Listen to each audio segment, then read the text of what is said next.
یہ حکومت کی، سلطنت کی یا دولت کی جنگ نہیں ہے، یہ ذاتی ٹکراؤ نہیں ہے، یا تسکین قلب کے لیے، حصول مملکت کے لیے کوئی اقدام نہیں تھا، کوئی تحریک نہیں تھی، کچھ بھی نہیں۔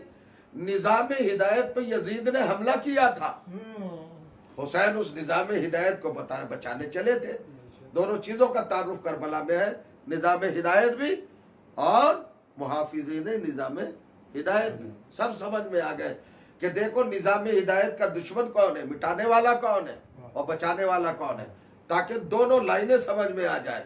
اور پھر جب لائن سمجھ میں آئے گی تو ایک طرف پوائنٹ ہے حسین، ایک طرف نقطہ ہے یزید۔ اب جب حسین سے چلیں گے تو محافظوں کی تاریخ سمجھ میں آئے گی، اور جب یزید سے چلیں گے تو نظام کو مٹانے والوں کا تعارف۔ بس میں اب زیادہ نہیں کہتا ہوں۔ حسین کون؟ علی کے بیٹے۔ علی کون؟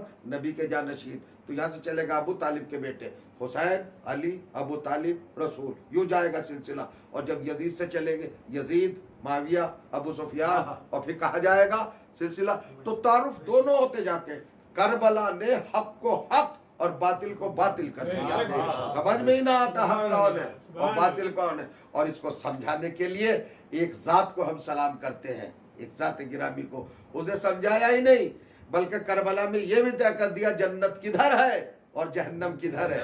آپ جانتے ہیں ایک رسول کا صحابی ہے، صحابی ہے، صحبت رسول کا جسے شرف حاصل ہے، اس گرامی شخصیت کا نام ہے حر یزید ابن ریاحی۔ یہ امام حسین کے ہم عمر ہیں، کچھ چھوٹے یا بڑے، لیکن رسول اللہ کی زیارت کی ہے، رسول کی خدمت میں آئے۔ ان کے والد بھی رسول کے صحابی تھے، علی کے صحابی تھے، حسن کے صحابی تھے، اور حر بھی اسی طرح ان کی پیروی میں، اتباع میں صحبت کا شرف حاصل کیے ہوئے تھے۔ آپ بھی صحابی تھے، تو یہ صحابی ہے۔ شب عاشور میں ان کا قول میں بیان کرتا ہوں، جب یہ چلے ہیں اپنے خیمے کو چھوڑ کر امام حسین کی طرف، تو انہوں نے سامان اپنا سمیٹنا شروع کیا، اپنا سامان جو بھی کچھ تھا۔ حالانکہ معمولی ہستی نہیں تھی جناب حر کی اسلام میں، وہ تو جانے دے۔ لشکر یزید میں کیا پوزیشن تھی، فوج یزید میں آپ کا کیا مقام تھا، وہ بھی ذرا سمجھیے۔ یہ کمانڈر تھے، سپہ سالار تھے، یہ بہت بڑے بہادر بھی تھے۔ ان کے زیر کمان 5000 سپاہی تھے۔ 5000 کی فوج کم نہیں ہوتی، بہت بڑی فوج ہوتی ہے۔ 5000 فوج کا مطلب ہوتا ہے کہ 5000 خادم، 5000 گھوڑے، 5000 اونٹ، یعنی کم سے کم 20,000 کا پھیلاؤ ہے، نفوس کا، جانداروں کا، حیوانوں کا، انسانوں کا، یہ سب مجموعی ہوتا ہے 20,000۔ تو 20,000 نفوس تھے آپ کے زیر کمان۔ اچھا کیا چیز نہیں تھی ان کے بابائی کربلا میں؟ نوکر تھے، چاکر تھے، سہولتیں تھی، آسائشیں تھی، آرام تھا، ٹھنڈا پانی، بہترین کھانا ہے، پنکھا جھلنے والے، پیر دبانے والے، بدن کی مالش کرنے والے، کیا تصور نہیں کیا جاتا، کیا نہیں تھا۔ لیکن جب دل آپ کا مضطرب ہوا اور معرفت کی طرف مائل ہوا اور اظہار کرنا چاہا، تو رات کو سامان سمیٹا اور چلنے کے لیے تیار ہوئے۔ تو بیٹے آ گئے، دونوں، دو بیٹے ہیں آپ کے، ایک 18 برس کا، ایک 16 برس کا۔ ایک بیٹے کا نام علی ابن حر ہے، ایک کا نام بکیر ابن حر ہے، بھائی ہے ایک غلام ہے۔ جیسے ہی آقا نے سامان سمیٹا، باپ نے سامان سمیٹا، ادھر بیٹوں نے دیکھا، بھائی کو بھائی نے دیکھا، آقا کو غلام نے دیکھا، سب کے سب اکٹھے ہو کے آ گئے حر کے پاس۔ چلے کیا قصد ہے آپ کا سردار، آپ کہاں جا رہے ہیں؟ بیٹوں نے کہا بابا آپ کا کیا خیال ہے؟ بھائی نے کہا بھائی کدھر جا رہے ہیں آپ؟ تو حر کا سب کو ایک ہی جواب تھا، انی ارانی بین الجنت والنار، میں اپنے آپ کو جہنم اور جنت کے درمیان دیکھ رہا ہوں۔ فکر ملاحظہ فرمائیں، آپ بھی سماعت فرمائیں، کتنی بڑی بات ہے۔ کیا کہا جناب حر نے؟ میں اپنے آپ کو کہا ایک طرف جنت ہے اور ایک طرف جہنم ہے، یہ کہا جناب حر نے۔ اب کربلا کا پیغام سنیے آپ، دیکھیں کتنا بڑا فیصلہ ہو رہا ہے۔ جناب حر فرما رہے ہیں میں جنت اور جہنم کے بیچ میں کھڑا ہوا اپنے آپ کو دیکھ رہا ہوں، ابھی میں کہیں نہیں ہوں، بیچ میں ہوں۔ یہ بتائیے عقل کا فنکشن کیا ہے، عقل کا تقاضا کیا ہے، عقل کدھر لے جائے گی؟ اگر آپ کو مجھے جنت اور جہنم کے بیچ کھڑا کر دیا جائے تو کدھر جائیں گے ہم؟ کسے سلیکٹ کریں گے بتائیے؟ ہماری چوائس کیا ہوگی؟ ہم کسے پسند کریں گے؟ جہنم کی طرف جائیں گے کیا؟ نہیں جنت کی طرف جائیں گے۔ تو فیصلہ ہو گیا، شب عاشور کی شب ختم ہوتے ہوتے صبح میں فیصلہ ہو گیا۔ رات میں حر کہہ رہا ہے کہ میں جنت اور جہنم کے بیچ محسوس کر رہا ہوں، اور صبح کو کہاں آیا ہوگا؟ وہ تو حسین کی خدمت میں، حسین کی خدمت میں نہیں آیا، جنت میں آیا ہے۔ یہی خدمت حسین جنت ہے، حسین کی نصرت ہی جنت ہے۔ تمام ہو رہی ہے مجلس، اور جب آیا تو امام حسین نے بھی پذیرائی کی اور بڑا استقبال کیا۔ صبح کی نماز پڑھ کے فارغ ہوئے ہیں آپ کے مولا، 3 دن کی بھوک اور پیاس ہے، آغاز جنگ ہو چکا ہے نماز صبح میں، پہلا حملہ تو نماز صبح میں ہی ہوا، نہ جانے 50 سے زیادہ شہید ہوئے حسین کے چاہنے والے لوگوں۔ ذرا پڑھو، قرآن پڑھو، تاریخ پڑھو، کربلا پڑھو، نظام ہدایت سمجھ میں آئے، محافظین کا تعارف سمجھ میں آئے، حقائق سمجھ میں آئے اور سچائیاں سمجھ میں آئے۔ اب منزل ہے جناب، جیسے ہی حور آیا ہے اور امام نے صبح کی نماز تمام کی تو آپ نماز تمام کرنے کے بعد اور اوراد سے اور وظائف سے فارغ ہو کر میرے مولا متوجہ ہوئے اپنے نماز پڑھ رہے تھے، اور حضرت عباس، جناب علی اکبر اور محمد، قاسم، عبداللہ، جعفر ہے اپنے 4 سارے بھائی، اور محمد، حمزہ، طالب، ابو طالب سبھی تھے وہاں پر، سب نماز پڑھ رہے تھے۔ آپ نے دیکھا اس میں حبیب نے مظاہر بھی تھے، جون بھی تھے، سب تھے۔ آپ نے دیکھا اور دیکھنے کے بعد 3 کو آواز دی، عباس، علی اکبر، جون کا لبیک یا سیدہ، کھڑے ہو گئے جیسے بجلی جیسے کھڑتی ہے ایسے کھڑے ہو، اور کھڑے ہونے کے بعد کہا لبیک یا سیدہ، یا مولا، یا مولا ہم حاضر ہیں۔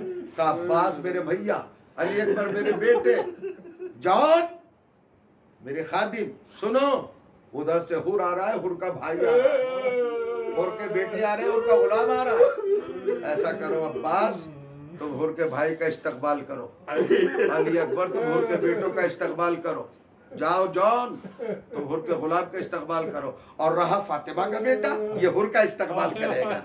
کیا کریم ہی ہے، شان کریمی اللہ نے حسین میرے مولا، آپ نے کمال کر دیا۔ آپ نے اپنی منزل کو کس طرح پیش کیا زمانے کے سامنے۔ حور آ گئے، مجلس تمام ہو رہی ہے، وقت بھی تمام ہو گیا۔ آپ تھوڑا سا اپنے ذہنوں پر اس راہ معرفت اور اس رخ معرفت کے حوالے سے زور ڈالیں اور قریب آئیں۔ کیا غربت کا وقت ہے حسین پر، میں مصائب نہیں پڑھوں گا، بس ایک جھلک دکھاؤں گا امام حسین۔ دیکھیے ایک احساس ہوتا ہے غربت کا احساس، اور ایک احساس ہوتا ہے کہ جس گھرانے ابھی حور کو پہلے اس کے سارے 20,000 کے جانداروں کو حسین نے پانی پلایا تھا، عرب کے اس صحرا میں جہاں پانی سونے سے زیادہ مہنگا ہوتا ہے، جان کی قیمت ہوتا ہے پانی، وہاں سارا پانی پلا دیا تھا۔ اور حسین نے یہ احتیاط کی تھی میرے مولا علیہ السلام نے کہ حضرت عباس علیہ السلام سے کہا تھا کہ جانور جو پانی پیتے ہیں ان کی سیرابی کی علامت انسانوں کی سیرابی سے الگ ہوتی ہے، لہذا جب پانی پی کے منہ پھیر لیں اور پشت پھیر کے کھڑے ہو جائے پانی سے، تب ان کے سامنے سے ظرف آب ہٹانا، پانی کا ظرف ہٹانا، ورنہ نہیں تو انہیں پیتے رہنے دینا۔ سارا پانی پی لیا، سب کچھ پانی پی لیا۔ اب میں مسائل بھی تو نہیں پڑھ سکتا، آپ کو خالی تصور کرنا ہے۔ آئیے کربلا کے قریب پہنچ جائیے جب حسین پانی پلا رہے ہیں۔ حضرت عباس نے 5,000 گھوڑوں کو سیراب کیا، 5,000 اونٹوں کو سیراب کیا، 5,000 نوکروں کو، حور کے لشکر کے خادموں کو، اور 5,000 سپاہیوں کو، یعنی 20,000 افراد کو پانی پلایا۔ جانوروں کو، حیوان کتنا پانی پیتے؟ اچھا ساقی کوثر بیٹھے تھے، نام تھا اس مشک کا قربہ، جس سے پانی پلایا جا رہا تھا، صاحب قربہ، صاحب قربہ تھے حضرت عباس، صاحب کا لقب ٹائٹل ہے صاحب قربہ۔ اور پھر ساقی کوثر کے بیٹے تھے، معجز نما تھے، کوثر سے ملا دیا سلسلہ اپنی مشک کا۔ اب پانی کا ختم ہونے والا ہے، اگر لوگ اعتراض کریں اتنے جانداروں کو کیسے پانی پلا دیا اتنی چھوٹی سی مشک سے، تو یہ علی مشکل کشا علیہ السلام کے وارث ہیں، ثانیہ حیدر ہیں، یہ وارث کوثر ہیں، حوض کوثر کے وارث ہیں۔ پلا دیا سب کو پانی۔ اب پانی تو پلا دیا، اور جب سب نے پی لیا اور ٹب میں پانی بچا تو روایت کہتی ہے، مقتل کہتا ہے کہ حضرت عباس کے چہرے پہ لالی تھی، سرخی تھی، مسرت کا اظہار تھا، ہاتھ جوڑ کر حسین کی خدمت میں آئے، شاید آپ آنسو نہ روک پائے، اور آنے کے بعد کہا آقا میں نے تو سارے پیاسوں کو سیراب کر دیا، اب تو پانی بچ گیا، پانی بچ گیا۔ یعنی حضرت عباس کو خوشی یہ تھی کہ کوئی پیاسا بھی نہ رہا اور پانی بھی شارٹ نہیں ہوا، کم نہیں ہوا،